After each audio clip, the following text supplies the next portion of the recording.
ಪರಮಶಿವನಿಗೆ ಮೂರನೇ ಕಣ್ಣು ಹೇಗೆ ಬಂತು ಎಂದು ನಿಮಗೆ ಗೊತ್ತಾ? ಗೊತ್ತಿಲ್ಲ ಅಂದರೆ ಹೇಳ್ತೀನಿ ಕೇಳಿ. ನಮಗೆಲ್ಲ ಗೊತ್ತಿರುವ ಹಾಗೆ ಶಿವನ ಎಡಗಣ್ಣು ಚಂದ್ರನನ್ನು ಹಾಗೂ ಬಲಗಣ್ಣು ಸೂರ್ಯನನ್ನು ಪ್ರತಿನಿಧಿಸುತ್ತದೆ ಎಂದು ನಮಗೆಲ್ಲ ತಿಳಿದೇ ಇದೆ.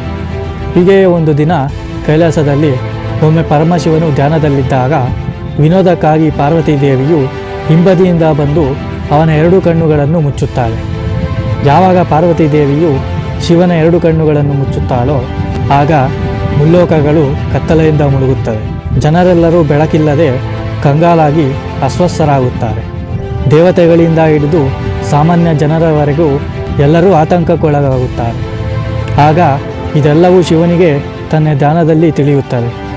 ಆಗ ಶಿವನು ತನ್ನೊಳಗಿನ ಶಕ್ತಿಯನ್ನು ಸಂಗ್ರಹಿಸಿ ಹಣೆಯ ಭಾಗದಲ್ಲಿ ಅಗ್ನಿಯನ್ನು ಸೃಷ್ಟಿಸುತ್ತಾನೆ. ಆ ಅಗ್ನಿಯ ಬೆಳಕಿನಿಂದ ಮುಲ್ಲೋಕಕ್ಕೂ ಬೆಳಕು ಬರುತ್ತದೆ. ಈ ರೀತಿ ಸೃಷ್ಟಿಸಿದ ಅಗ್ನಿಯೇ ಶಿವನ ಮೂರನೆಯ ಕಣ್ಣಾಗಿದೆ.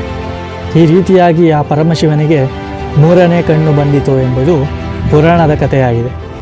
ಈ ವಿಡಿಯೋ ನಿಮಗೆ ಇಷ್ಟ ಆದರೆ ಹರ ಹರ ಮಹಾದೇವ ಎಂದು ಕಮೆಂಟ್ ಮಾಡೋದನ್ನು ಮಾತ್ರ ಮರಿಬೇಡಿ. ಹಾಗೂ ವಿಡಿಯೋಗೆ ಒಂದು ಲೈಕ್ ಮಾಡಿ ಮತ್ತು ಚಾನಲನ್ನು ಸಬ್ಸ್ಕ್ರೈಬ್ ಮಾಡಿಕೊಳ್ಳಿ. ಧನ್ಯವಾದಗಳು.